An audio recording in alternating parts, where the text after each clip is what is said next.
Jacob. Si Kuya, nakadating ka. Si Sir Francis Jacob. Ayan, libreng pinadala sa atin ng Fritz Revolution para lang magbigay sa atin ng libreng financial literacy, libreng education. Pinagpuhan siya ng ating community. So matagal lang pumupunta sa atin si Sir Francis since 2012. Noong 2012 nandito Pangalawa siya. na pumunta rito. Pangalawang punta niya ng last year. Okay?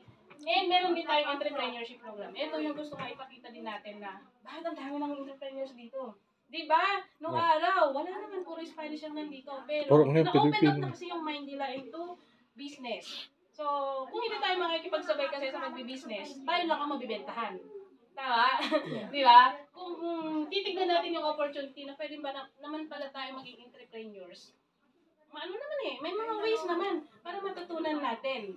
And yung Fritz Revolution Foundation along with your ginagawa, no, maganda kasi na makikita rin natin. May isang Fritz Revolution pala, baka pwedeng i-fund ng Fritz Revo yung ginagawa nating mga benefactors natin sa Pilipinas. Alam ko si Lorna Cipres, may mga tinutulungan sa Pilipinas yan, nakikita ko. Ayan. So, dito sa engagement program natin, ito yung mga natulungan na natin for the longest time na ginagawa natin. Yung Yolanda flood noon, ang dami yung kailangan nun, di ba dati?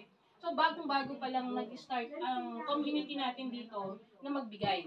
So, naging unang beneficiary natin yung Yolanda na victims sa flood noon. Pangalawa, may mga bag drives na rin tayo, nagbigay na rin ng donation sa Balanga Bataan. Yan. Meron pa, noong nagdaang pandemic, no, isa yung community natin sa nakapagbigay ng tulong. No, marami, kahit dito sa amin sa Spain noon, hindi pa kami masyadong malakas noon. Pero sa part ng Qatar, sa Abu Dhabi, sa Doha, ang dami natin natulungan dati. Okay, so isa pa dito, yung pinakahuli natin is Oasi de Joya plus isang paaralan dito sa Palawan. Ngayon, we are in search of the next na popondohan naman yung Bibigong Pandemics 2024. Malay natin yung community natin, diba? Makita. Kasi paano namimili yung organization ng bibigyan ng tulong? Kung kapart kayo ng Fritz Revo, alam nyo, we can go for something.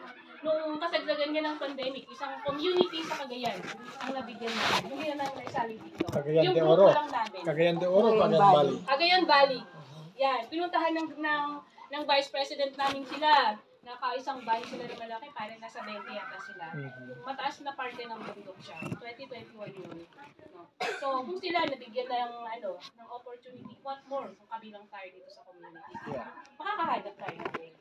So, dito sa education naman, hindi ko siya ipipli, medyo matagal kasi siya.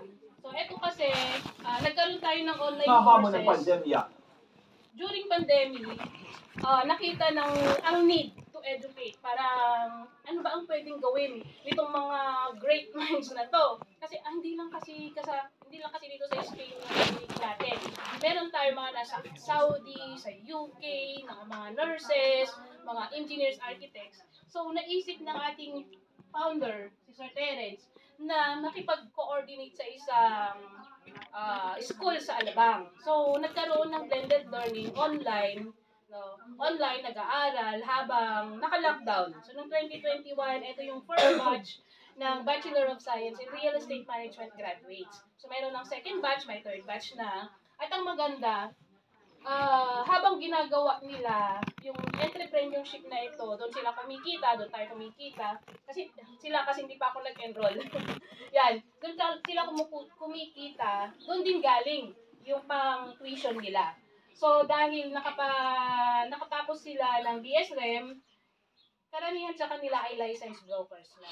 So, it may be their second course, no, kung may mga desire pa tayo na mag-aral, pwede natin gawin kasi online naman siya and discounted yung pag-o-offer ng school na kapartner natin dito. Parang 20% discount yata siya. So, ayan, kung gusto na nilang kasi ito, nurse ito sa Saudi, endocrinologist ito sa UK. Tapos, etong mga iba, halos mga professionals. So, these are their second profession na. Iilan lang sa kanila yung hindi professional. Pero huwag yung isipin na dahil professional sila, madali lang. No. Kung ito yung first degree, at gusto natin talaga maging licensed tayo, we can still do this. So, okay. So, yung mga events and talks na sinasabi ko nga, yung si Francis J. Kong, naging kasama rin namin last year si Chinkitan, si Joe De Mango, na si Chinkitan and Joe De Mango, online namin siya nakasama. Pero si Sir Francis talaga, umiikot siya dito sa kung nasaan tayo. Okay, meron tayong presence sa iba-ibang panig ng mundo. So, ito yung life-changing events na meron tayo, Freedom Fighter Camp and Freedom Master Camp. Unfortunately, hindi ako nakapunta sa Dubai noon dahil may mga anak ako. Ayan. So, this year, ang magiging place ng event natin dito is sa Korea. Ayan. So, ito yung mga binibili natin. Dito pwede natin kasing makita ano pa yung power na meron tayo. Baka naman, hindi naman naging active na si press natin noon. Simple lang siya, pero kayang-kaya niya palang pamunuan ng isang grupo. Diba? So may mga powers pa na pwede nating i-unleash sa ating mga sarili. Meron din tayong health mastery program, life mastery program. Ito yung pangangalaga natin sa ating physical na pangangatawan. Yung relationship natin sa mga kamag-anak natin. Diba? Dami kasi ang mga broken relationships dahil sa pagiging isang OFW. So kasama natin sa life mastery program si Joe De Mango.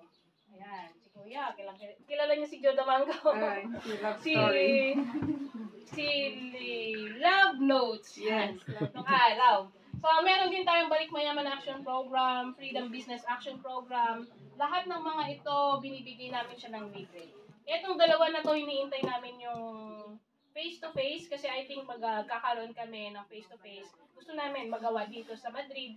And syempre, kapag kasama namin kayo, mas maganda, mas masaya. Kasi it's all about party, ano ba yung pwede natin gawin bilang isang OFWs, paano tayo magiging united. Ayan. Pasok po. Dito ka na lang. Hindi, may isang upuan pa. May isang upuan pa rito. May isang upuan pa. Galarga na. Sige na, punta ka doon. Pwede naman dito. Ay. Wow. Kaya pwede tayong mag-ganoon para yan. Wala naman na itong papasok.